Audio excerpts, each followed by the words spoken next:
كان عليكم رقيبا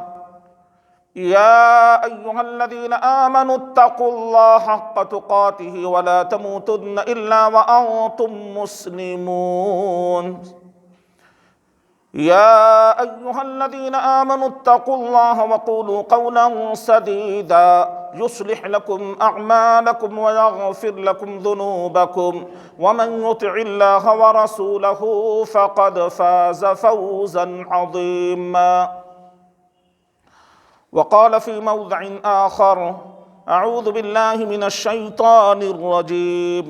ومن الناس من يعجبك قوله في الحياة الدنيا ويشهد الله على ما في قلبه وهو ألد الخصام وإذا تولى سعى في الأرض ليفسد فيها ويهلك الحرث والنسل والله لا يحب الفساد وإذا قيل له اتق الله أخذته العزة بالإثم فحسبه جهنم ولبئس المهاد۔ تمام قسم کی تعریفات، حمد و ثنا، کبریائی اور بڑائی صرف اور صرف اس ذات کے لیے لائق و زیبا ہے جو اپنی ذات کے اعتبار سے، اپنی صفات کے اعتبار سے، اپنی عبادت کے اعتبار سے یکتا تنہا اور بے مثل ہے۔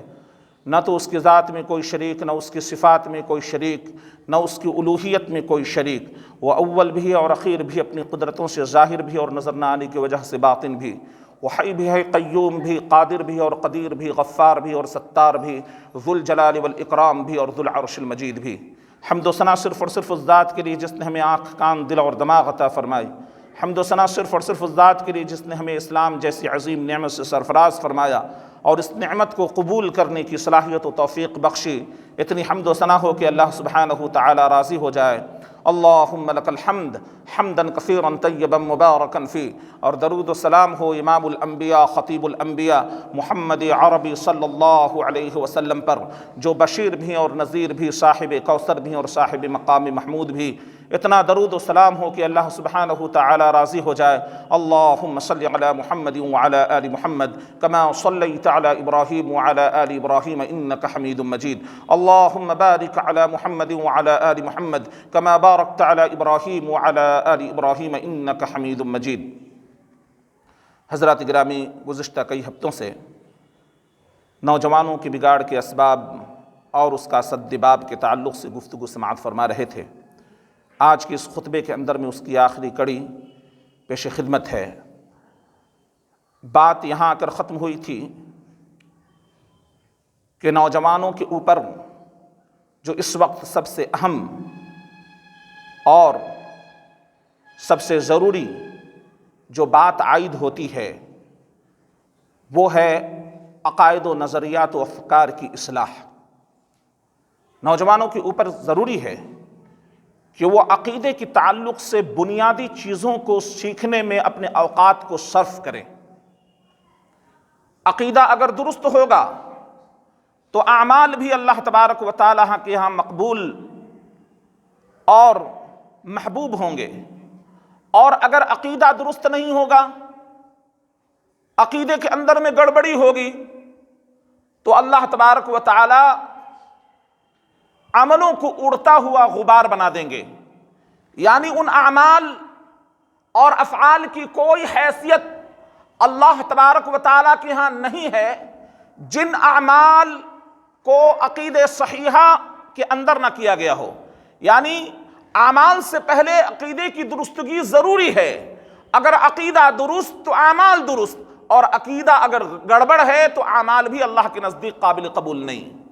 لہٰذا نوجوانوں کے اوپر ضروری ہے کہ وہ سب سے پہلی جو چیز ہے عقائد کی اصلاح، اور اس کے اندر میں نے کہا تھا کہ سب سے پہلے آپ کے لیے ضروری ہے کہ کلمہ طیب لا الہ الا اللہ کا علم حاصل کرے۔ فَاعْلَمْ أَنَّهُ لَا إِلَٰهَ إِلَّا اللَّهُ۔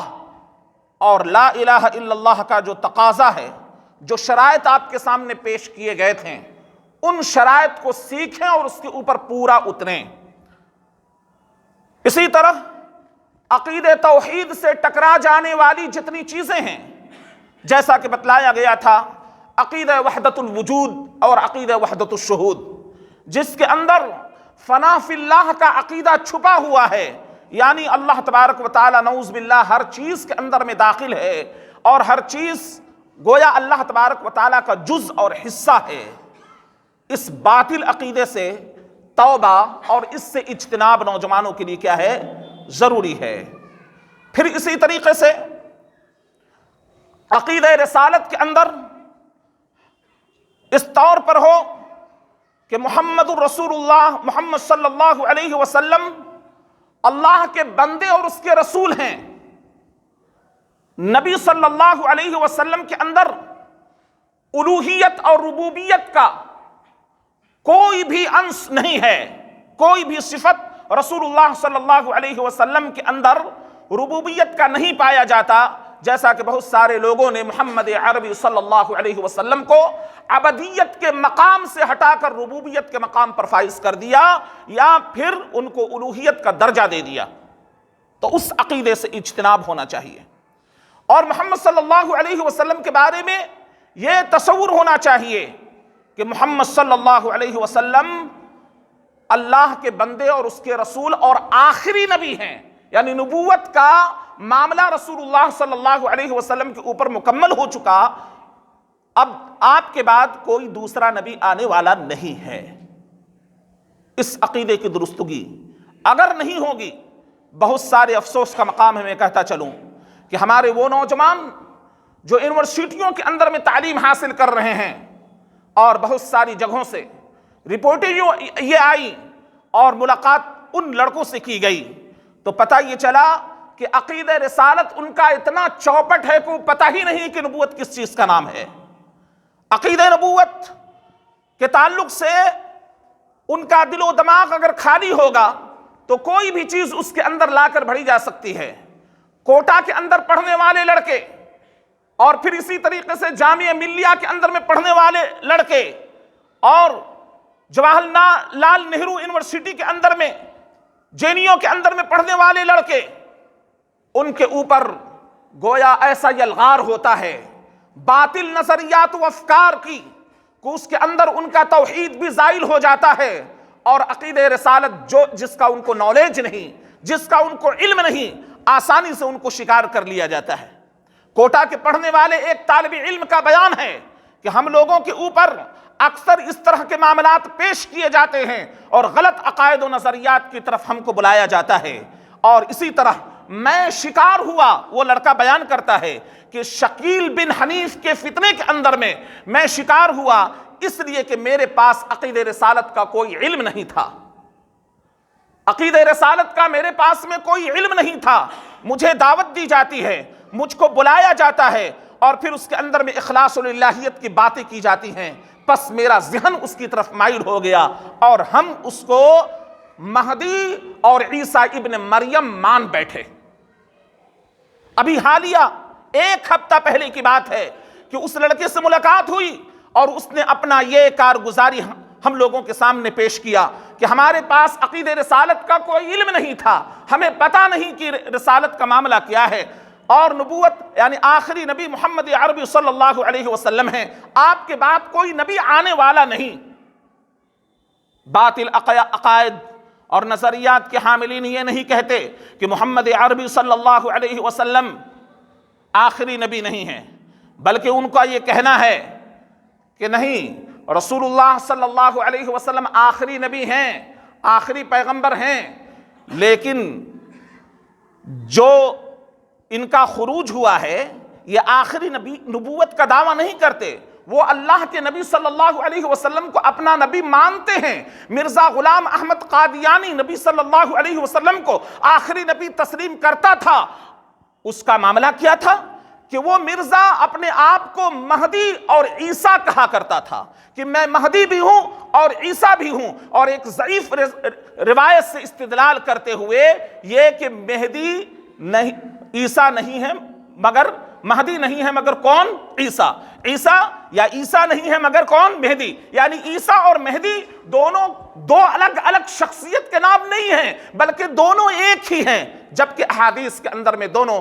الگ الگ تعارف کیا گیا ہے، الگ الگ ان کے بارے میں اوصاف بتائے گئے ہیں۔ الگ الگ ان کے بارے میں جانکاری دی گئی ہے، اور احادیث صحیحہ سے ان کے بارے میں مفصل بیان آ چکے ہیں۔ لیکن وہ خالی اس ذہن ایسے لڑکوں کے سامنے رسالت کے تعلق سے باتیں پیش کی جاتی ہیں، اور اللہ کے نبی صلی اللہ علیہ وسلم نے فرمایا تھا کہ وَإِنَّ مِمَّا أَتَخَوَّفُ عَلَىٰ أُمَّتِ أَئِمَّةً مُضِلِّينَ وَسَتَعْبُدُ قَبَائِلُ مِنْ أُمَّةِ الْأَوْثَانِ وَسَتَلْحَقُ قَبَائِلُ مِنْ أُمَّتِي بِالْمُشْرِكِينَ وَإِنَّ بَيْنَ يَدَيِ السَّاعَةِ دَجَّالِينَ كَذَّابِينَ قَرِيبًا مِنْ 30 كُلُّهُمْ يَزْعُمُ أَنَّهُ نَبِيٌّ۔ فرمایا اللہ کے نبی صلی اللہ علیہ وسلم نے کہ میں اپنی امت کے اوپر سب سے زیادہ گمراہ کرنے والے ائمہ سے ڈرتا ہوں، ایسے رہنما، ایسے خلفاء یا ایسے مسلمانوں کے امراء جو امت کو گمراہی کے دہانے پر ڈال دینے والے ہوں گے، تو میں سب سے زیادہ گمراہ کرنے والے امت کے رہنماؤں سے میں ڈرتا ہوں۔ میری امت کا ایک گروہ بت پرستی میں مبتلا ہو جائے گا، میری امت کا ایک گروہ مشرکوں جیسے اعمال کرنے لگے گا، اور فرمایا اللہ کے نبی صلی اللہ علیہ وسلم سے نے قیامت کے قریب 30 ایسے جھوٹے کذاب اٹھیں گے جو یہ دعویٰ کریں گے انہو نبی، یہ نہیں کہا کہ وہ آخری نبی کا دعویٰ کریں گے، وہ یہ دعویٰ کریں گے انہو نبی، وہ نبی ہیں، یعنی اپنے تعلق سے کبھی عیسیٰ کا دعویٰ، کبھی مہدی کا دعویٰ، اس طریقے سے وہ کہیں گے کہ انہو نبی، وہ نبی ہیں۔ 30 ایسے جھوٹے کذاب، جس کے اندر میں ایک مرزا غلام محمد قادیانی، اور اسی کا سیکنڈ پارٹ کہہ لیجئے، قادیانیت کا سیکنڈ پارٹ حنیفیت ہے، شکیل بن حنفیت کا فتنہ۔ یہ ابھی پوری دنیا کے اندر سے تقریباً لاکھوں لوگوں کو اپنی اس برے عقیدے اور برے نظریے اور برے فکر کے اندر میں مبتلا کر چکا ہے۔ کون لوگ ہیں یہ وہ لوگ جو اس کے اندر میں مبتلا ہوتے ہیں اور شکیل بن حنیف کو عیسیٰ علیہ السلام کا درجہ دیتے ہیں؟ حضرت عیسیٰ جن کا تعارف قرآن کے اندر کلمت اللہ کہا گیا، جب پوچھا جاتا ہے ان کے بارے میں کہ بتاؤ تم شکیل بن حنیف کو کیا سمجھتے ہو، کہا گیا کہ ہم ان کو عیسیٰ اور مہدی دونوں سمجھتے ہیں۔ کیا وہی عیسیٰ جو بنی اسرائیل کے اندر میں آئے؟ کہا کہ ہاں وہی عیسیٰ تصور کرتا ہوں جو بنی اسرائیل کے اندر میں آئے تھے۔ کہا کہ انجیل کہاں ہے؟ پتہ نہیں انجیل کہاں ہے۔ حضرت عیسیٰ آئیں گے، انجیل کو منزہ کریں گے، پاک کریں گے۔ جو انجیل کے اندر میں گڑبڑی ان لوگوں نے کر دی، جو قطر بیوت کر دیا، حضرت عیسیٰ علیہ السلام آ کر انجیل جو صحیح طور پر اللہ تبارک و تعالیٰ کی جانب سے نازل کیا گیا تھا اس کو صاف کریں۔ کہاں ہے انجیل؟ دوسری بات، حضرت عیسیٰ علیہ السلام کے آنے کے بعد میں زمین عدل و انصاف سے بھر جائے گی، کہاں بھری؟ اس طرح سے ڈھیروں سوالات۔ حدیث کے اندر میں عیسیٰ ابن مریم کا تذکرہ ہے، یہ عیسیٰ ابن شکیل بن حنیف کہاں سے اٹھا؟ بھائی وہ مریم کے بیٹے، اگر عیسیٰ علیہ السلام کی ابنیت کسی اور دوسرے سے ثابت کی جائے تو حضرت عیسیٰ علیہ السلام کے شان میں گستاخی ہوگی اور ایک گالی ہوگی۔ اور نعوذ باللہ کہ آپ یہ شمار کرتے ہیں کہ جس حضرت عیسیٰ علیہ السلام کے نزول کے تعلق سے جو بات کہی جا رہی ہے وہ عیسیٰ ابن مریم کا لفظ اس کے اندر میں موجود ہے، یہ بن حنیف کا لفظ کہاں سے آ گیا؟ تو ان تمام چیزوں سے ہماری یہ نوجوان عقل سے عاری، عقل سے پیدل، جن کا کچھ شریعت کے تعلق سے کچھ نالج نہیں، ان کو کہا جائے عقیدہ توحید کے بارے میں کچھ باتیں بیان کر دی جائیں، توحید کے اقسام بیان کر دی جائیں، رسالت کے شرائط بیان کر دی جائیں، تو کہا کہ رسالت کا علم ہمارے پاس میں نہیں ہے، علم نہیں تھا، اس وجہ کر گمراہ کرنا ہمیں آسان ہو گیا۔ ضرورت کس بات کی ہے؟ عقیدہ توحید کی اصلاح اور اس کے بارے میں علم حاصل کرنا۔ نمبر 2، رسالت کے سلسلے میں صحیح علم حاصل کرنا اور اس کے اصول و ضوابط کو پڑھنا، تب جا کر آپ ان چیزوں کے صحیح اور غلط کے درمیان میں فرق کر سکتے ہیں۔ کوئی ایسا نظریہ، کوئی ایسا عقیدہ آپ کے پاس میں پیش کیا جائے گا اور آپ کا ذہن بالکل خالی ہے، علم نہیں ہے، تو اس کو ایکسیپٹ کرنا اور سینے کے اندر میں اس کا داخل ہونا یہ عام بات ہے۔ چونکہ آپ کا ذہن خالی ہے، دل خالی ہے، دماغ خالی ہے، آپ کو علم نہیں قرآن کا، آپ کو علم نہیں حدیث کا، تو آپ بھگ جائیں گے، گمراہ ہو جائیں گے۔ لہٰذا عقیدہ و رسالت کو منہج سلف کے مطابق کر لینا، توحید کا دعویٰ تو بہت سارے لوگ کرتے ہیں، رسالت کا دعویٰ تو بہت سارے لوگ کرتے ہیں، لیکن وہ منہج کے مطابق نہیں ہوا کرتے، جس کا نتیجہ یہ ہے کہ اس کے اندر میں گڑبڑیاں آ جاتی ہیں۔ توحید کے قائلین اشہد ان لا الہ الا اللہ کے نعرے بلند کرتے ہیں، واشہد ان محمدًا عبدہ کے نعرے بلند کرتے ہیں، لیکن ان کو پتہ نہیں ہوتا، وہ عقیدے منہج سلف سے ہٹ کر بات کرتے ہیں، صحابہ اور تابعین کے منہج کو ہٹا کر وہ اصول کو پرکھتے ہیں اور یہ سمجھتے ہیں کہ بس ہم ڈائریکٹ استدلال کر لیں گے۔ اسی عقیدے منہج سلف جس کو کہا جائے، اس سے ہٹنے کی وجہ سے ایسے ایسے باطل و گمراہ فرقے دنیا کے اوپر پیدا ہوئے، جنہوں نے اعتزالیت اور خوارج معتزلہ کا ظہور اس دنیا کے پردے پر باطل و گمراہ فرقوں کا ہوا، جنہوں نے اپنے آپ کو کس سے الگ کر لیا تھا؟ منہج صحابہ رضی اللہ عنہم، صحابہ کرام رضی اللہ عنہم جس اصول اور جس ضابطے کے تحت میں قائم و دائم تھے، اور جو نظریہ انہوں نے رسول اللہ صلی اللہ علیہ وسلم کے درس سے سیکھا تھا اور حاصل کیا تھا، اس نظریے کو چھوڑ کر ڈائریکٹ قرآن اور حدیث کو اپنے فہم کے مطابق سمجھنا شروع کر دیا، جس کا نتیجہ یہ تھا کہ گناہ کبیرہ کا مرتکب ان کے نزدیک کافر ہو جاتا ہے۔ جہمیہ، معتزلہ، خوارج، ان فرقوں کے اندر میں ایک کہتا ہے کہ گناہ کبیرہ کا مرتکب دائرہ اسلام سے خارج، یعنی کوئی بھی گناہ کبیرہ آپ کر دیے آپ دائرہ اسلام سے نکل گئے۔ دوسرا فرقہ کہتا ہے کہ دائرہ اسلام سے تو خارج تو ہو جاتا ہے، البتہ کفر کے اندر میں داخل نہیں ہوتا۔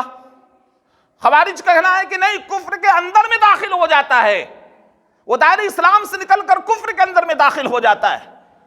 پھر اسی طریقے سے ایک اور فتنہ دنیا کے پردے پر اٹھا، جو منہج سلف اور منہج صحابہ کو جن لوگوں نے چھوڑا، وہ فتنہ تھا عقید خلق قرآن، جس نے دنیا کے پردے پر ایسا فتنہ برپا کیا کہ بڑے بڑے ائمہ دین اور ائمہ حدیث منہج اہل السنہ والجماعت، منہج صحابہ کے اوپر قائم رہنے والوں کے ہاتھ اکھڑوا دیے گئے، اور اتنے کوڑے امام احمد بن حنبل رحمہ اللہ کے لگائے گئے کہ ہاتھی کے اوپر اگر وہ کوڑے مار دیے جاتے تو ہاتھی ڈھیر ہو جاتا، ایسے کوڑے برسائے گئے، کسی کے ہاتھ اکھڑوا لیے گئے۔ عقیدہ خلق قرآن کے تعلق سے اتنا بڑا فتنہ تھا، جو الحمدللہ اہل السنہ والجماعہ کے ماننے والے ائمہ، مفسرین و محدثین نے ڈٹ کر مقابلہ کیا، اور آخر یہ فتنہ دھیرے دھیرے کر کے کافور ہوا۔ بہرحال بڑے بڑے لوگ، تو جب انسان منہج سلف سے، منہج صحابہ سے الگ ہوتا ہے تو اس طرح کے عقائد اور نظریات کا حامل ہو جاتا ہے جو باطل اور بے بنیاد ہے، جو خوارج کی دین ہے۔ سوال یہ پیدا ہوتا ہے کہ یہ گمراہ فرقے آئے تو کہاں سے آئے؟ میں نے کہا تھا آپ کو کہ سن 35 ہجری کے اندر میں عبداللہ بن سبا نامی یہودی شخص یہ جھوٹ موٹ کر اسلام کا لبادہ اوڑھتا ہے، اور پھر مدینے کے اندر میں آ کر اپنی بزرگی کا اعلان کرتا ہے، بزرگی کا پرچار کرتا ہے۔ پھر اس شخص نے قرآن مجید کی ظاہری الفاظ کی الگ تعویل کر کے امت کو گمراہ کرنے کی کوشش کرتا ہے۔ پھر اسی طریقے سے یعنی جو لوگ دنیا سے جا چکے ہیں، خصوصاً انبیاء علیہم السلام اور اللہ کے نبی صلی اللہ علیہ وسلم کے سلسلے میں یہ عقیدہ اور یہ نظریہ دیتا ہے کہ جب حضرت عیسیٰ آ سکتے ہیں تو ہمارے نبی محمد رسول اللہ صلی اللہ علیہ وسلم کیوں نہیں آ سکتے؟ اسلام کا لبادہ اوڑھ کر یہ شخص نکلتا ہے، بصرہ اور مصر کا سفر کرتا ہوا، شام کا سفر کرتا ہوا، یہ پورے جگہوں پر اپنے پارٹی کو چھوڑتا ہے، اور آخر میں یہی چیز خوارج کی ظہور کا سبب بنی ہے، یا ایسے افراد جن کے اوپر سبائیوں نے، عبداللہ بن سبا اور اس کے ماننے والے لوگوں نے محنت کی تھی، اور محمد عربی صلی اللہ علیہ وسلم کی وہ حدیث جس کو حضرت ابو سعید خدری رضی اللہ تعالی عنہ نے بخاری و مسلم کے اندر میں نقل کیا ہے، وہ فرماتے ہیں کہ حضرت علی رضی اللہ تعالی عنہ نے رسول اللہ صلی اللہ علیہ وسلم کے پاس میں سونے کے کچھ ڈلے بھیجے۔ محمد عربی صلی اللہ علیہ وسلم نے ان ڈلوں کو چند مخصوص اصحاب کے درمیان میں، جس میں اقرع بن حابس رضی اللہ عنہ وغیرہ شامل تھے، انہی لوگوں کے حوالے وہ ڈلے کر دیے، جن کے حالات بہت ہی پست حالات کی زندگی گزار رہے تھے، اور ضرورت کے مطابق ان ڈلوں کو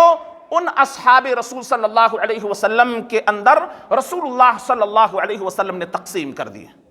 اس میں سے ایک شخص اٹھتا ہے اور کہتا ہے یا رسول اللہ، ان لوگوں سے زیادہ ہم لوگ یا کچھ اور ایسے لوگ ہیں جو محتاج ہیں، انہی میں آپ نے کیوں تقسیم کر دیا؟ آپ انصاف سے کام لیجئے۔ پھر ایک شخص جس کے داڑھی کافی گھنی تھی، پچکا ہوا گال تھا،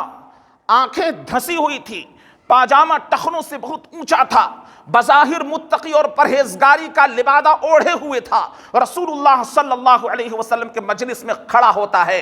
ذوالخویسرہ نامی شخص، اور کھڑا ہو کر کہتا ہے کہ اے یا نبی اللہ اتق اللہ، کہا کہ اے اللہ کے نبی، اللہ سے ڈریے۔ کون کہہ رہا ہے؟ ذوالخویسرہ نامی منافق شخص کھڑا ہوتا ہے اور کہتا ہے یا نبی اللہ، اللہ سے ڈریے، اور بظاہر اس کا لباس گھنی داڑھی ہے اور بالکل آنکھوں میں سرما لگایا ہوا، گال پچکا ہوا اور ٹخنے سے اوپر پاجامہ پہنے ہوا اٹھتا ہے اور کھڑا ہوتا ہے یا نبی اللہ، اللہ سے ڈریے۔ اللہ کے نبی صلی اللہ علیہ وسلم نے فرمایا کہ تیرا ستیہ ناس ہو،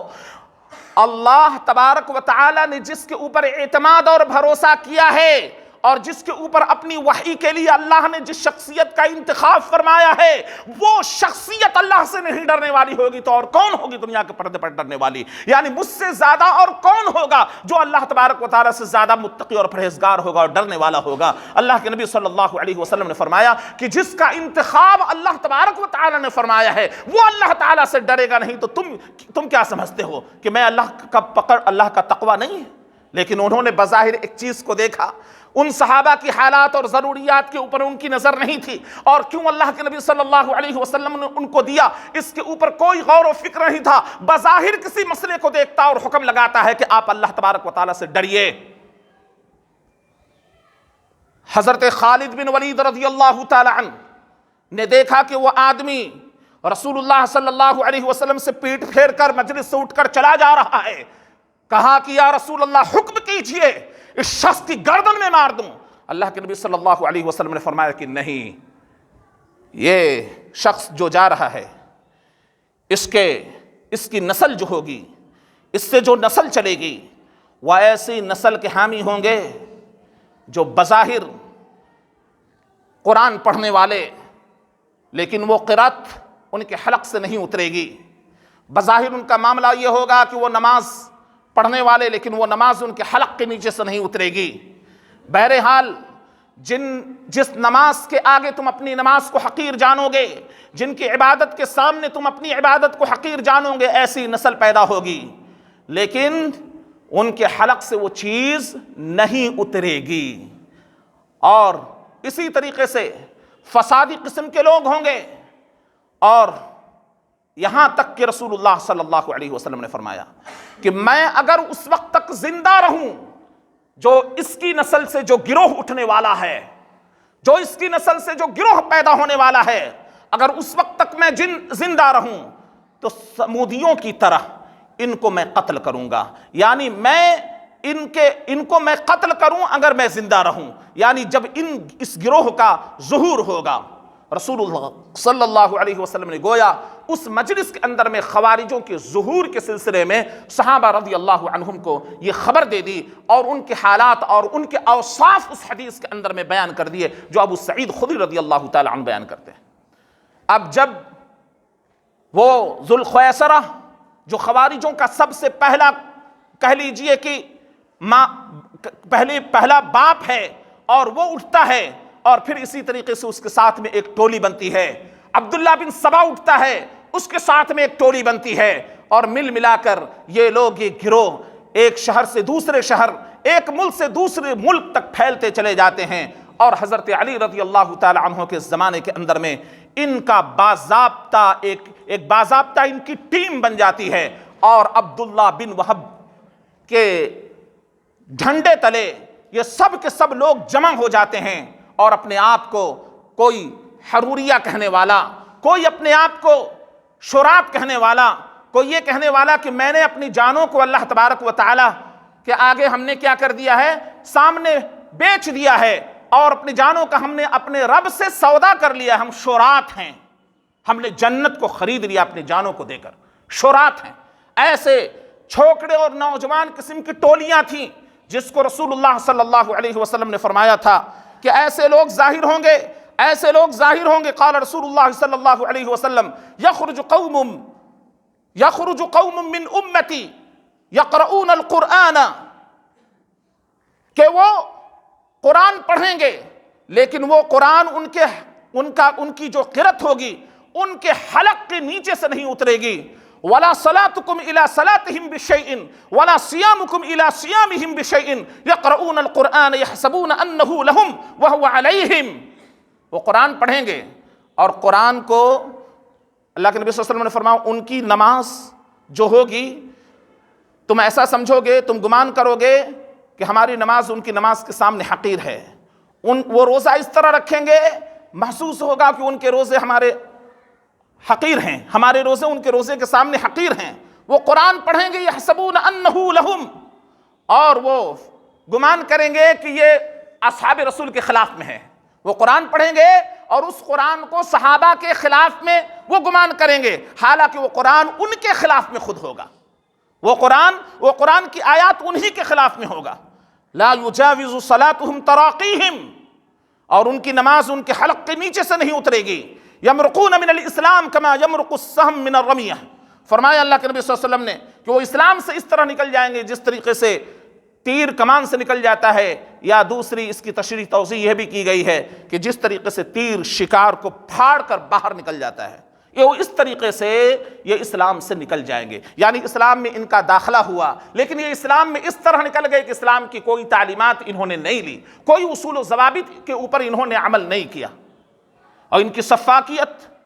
اور ان کا جو منہج تھا قرآن اور حدیث کی ظاہری الفاظ سے معنی کو اخذ کر لینا اور امت اسلام کی تکفیر کرنا، صحابہ کی تکفیر کرنا.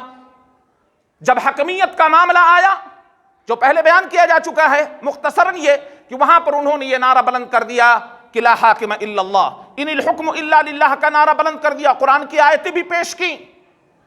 حضرت علی رضی اللہ تعالی عنہ نے سنا تو کہا کلمۃ حق ارید بها الباطل. یہ سب سے پہلے وہ لوگ جو منہج سلف کو چھوڑنے والے، منہج صحابہ سے دور رہنے والے، اور صحابہ کرام رضی اللہ عنہم کے سلسلے میں ان لوگوں نے کہا تھا یہ خواہش پرست لوگ ہیں،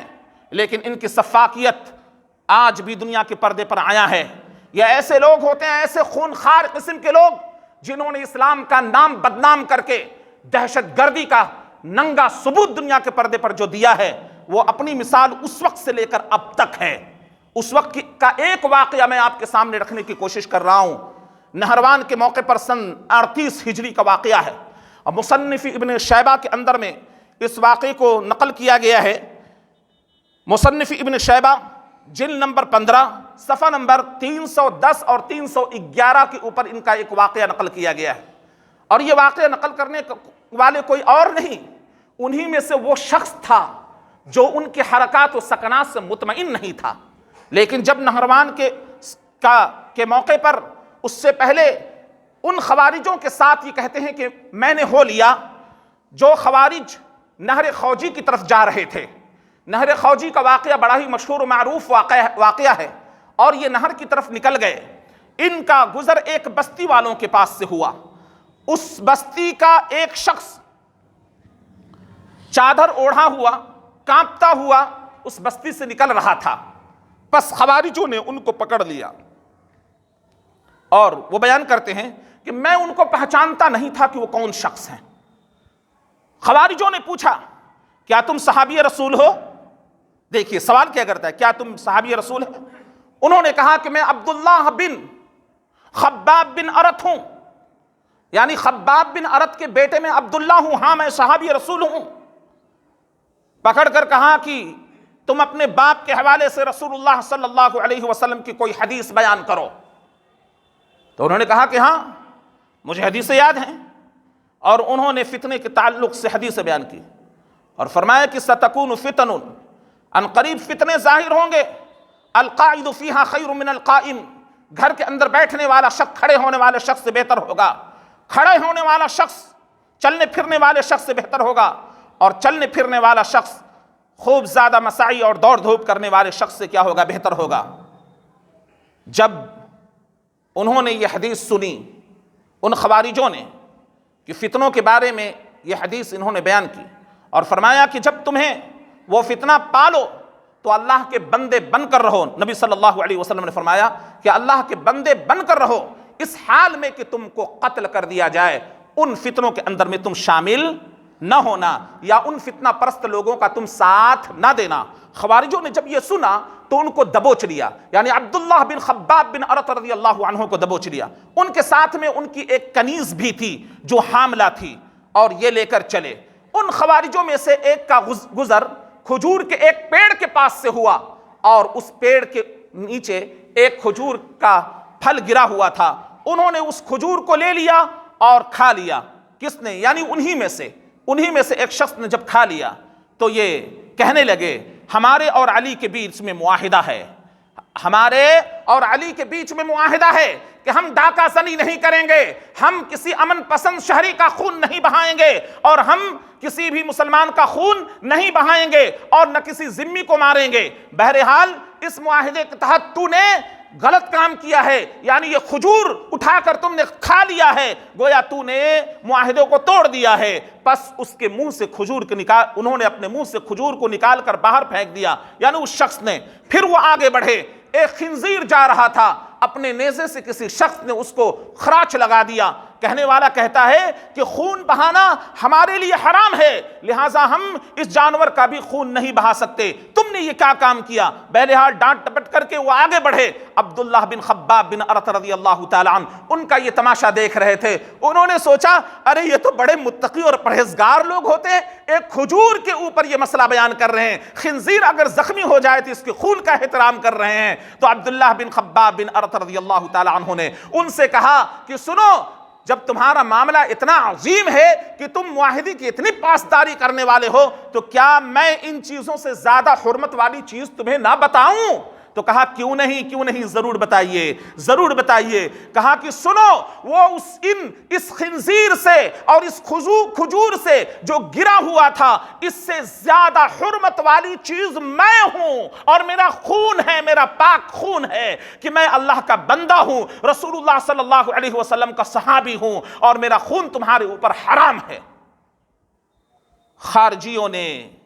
عبداللہ بن خباب بن ارت رضی اللہ تعالی عنہ کہا ہاں یہ چیز تم نے اپنے بچنے کے لیے پیش کی ہے، لہٰذا ان کو پکڑ کر نہر خوجی کے پاس میں لا کر بکری کی طرح ذبح کر دیا۔ ان ظالموں نے عبداللہ بن خباب بن ارت رضی اللہ تعالی عنہ کو نہر خوجی کے پاس میں لا کر ان کو بکری کی طرح ذبح کر دیا۔ وہ راوی جو لکھتا ہے مصنف ابن ابی شیبہ صحیح سند کے ساتھ میں روایت مروی ہے، وہ کہتا ہے کہ میں نے عبداللہ کا خون دیکھا کہ پانی میں وہ خون مل نہیں رہا تھا، اور وہ خون نہر کے اندر چھہلایا ہوا بہتا ہوا جا رہا تھا، یہاں تک کہ میں دیکھ رہا تھا، اور دیکھتے دیکھتے وہ خون نظروں سے اجھل ہو گیا، لیکن وہ خون پانی کے اندر میں نہیں ملا۔ یہ کون کہتے ہیں؟ اسی کے اندر میں ایک راوی جو بعد میں توبہ کر کے صحابہ کی جماعت میں شامل ہوئے، ان لوگوں نے اس کو بیان کیا۔ مصنف ابن ابی شیبہ کے اندر میں یہ روایت موجود ہے۔ اور پھر اس کنیز کو، جو کنیز حاملہ کنیز تھی، پکڑ کر ذبح کر دیا، اور اس کے بچہ اس کے پیٹ سے نکال کر اس بچے کو بھی ذبح کر دیا۔ یہ ان کی سفاکیت کا معاملہ تھا۔ یہ دونوں کون تھے؟ کلمہ طیبہ لا الہ الا اللہ کے پڑھنے والے، صحابی رسول، قرآن کی تلاوت کرنے والے، لیکن جب ان کے اوپر سفاکیت کا، ارہابیت کا جب غلبہ ہوا تو انہوں نے ایسا کیا۔ کیوں؟ اس لیے کہ انہوں نے منہج صحابہ کو چھوڑا تھا، اور پھر اپنے لیے وہ تمام چیزیں حلال کر رکھی تھیں، صحابہ کے خون کو انہوں نے حلال کر لیا، یہ کہہ کر کہ نعوذ باللہ یہ لوگ خواہش پسند لوگ ہیں، اپنے خواہش کے مطابق قرآن اور حدیث کو بیان کرتے ہیں، وغیرہ وغیرہ۔ آج بھی ہماری جماعت کے اندر میں ایسے افراد موجود ہیں جو اسی منہج کو اپنائے ہوئے راستوں میں بیجا قسم کا جان لیتے ہوئے اور غیر مسلموں کا مال اپنے لیے حلال کر لیتے ہیں، جس کو ان خوارجوں نے ایجاد کیا تھا۔ عبداللہ بن سبا کے بنائے ہوئے سبائیوں نے اختیار کیا تھا کہ ان کا یہ معاملہ تھا کہ ذمیوں میں شامل ہوتے اور مال کو لوٹتے تھے، مال حلال، خون حلال۔ آج کے ہم نوجوانوں کا بھی معاملہ ایسے ہی ہے، یہ کہتے ہیں کفار ہے تو مال حلال، ان کی جانیں حلال ہو گئیں۔ اور ان کا مال حلال ہو گیا، لوٹ پاٹ حلال ہو گیا، اور سارے کام کو انجام دینے کے لیے مشن تیار کرتے ہیں، بناتے ہیں۔ ان خوارجوں کی یہ اولاد ہے، اور ان خوارجوں کا نطفہ ان کے اندر گویا دوڑ رہا ہے۔ رسول اللہ صلی اللہ علیہ وسلم نے کہا تھا کہ یہ نکلیں گے آخری دور کے لوگ، اور اتنے ضدی قسم کے ہوں گے کہ حضرت علی رضی اللہ تعالی عنہ نے جب ان کے خلاف میں فوج کشی کی، اور جب ان کو نیزہ پیچھے سے مارا جا رہا ہے، تو کہتا ہے کہ اللہ کے یہاں تم کو اس کی جواب دینی ہوگی کہ ہم حق پر ہیں کہ تم حق پر ہو۔ اتنے ضدی کہ صحابہ کا نیزہ کھا رہے ہیں۔ نہروان کے موقع پر مکمل طور پر ان کا صفایا ہوا، سوائے چند افراد کے جو بھاگ کر اپنی جان کو بچانے میں کامیاب ہو گئے، اور ادھر ادھر جا کر جو ہے آج تک وہ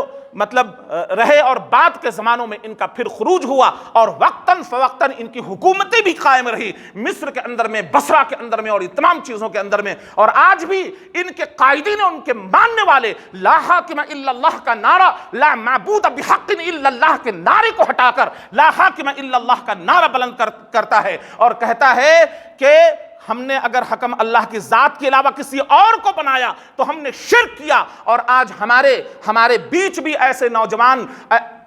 پیدا ہو رہے ہیں، ایسے نوجوان اپنے آپ کو ان خوارج کے منہج کے اندر میں شامل کر کے وہ کلمہ طیبہ لا الہ الا اللہ کے مفہوم کو نہیں جانتے، وہ لا حاکم الا اللہ کا نعرہ بلند کرتے ہوئے ایسے ہی سفاکیت اور مجرمانہ کوشش اور خون بہانے والا معاملہ کر رہے ہیں، اور مال کو لوٹنے والا معاملہ کر رہے ہیں کہ ان کے تعلق سے اسلام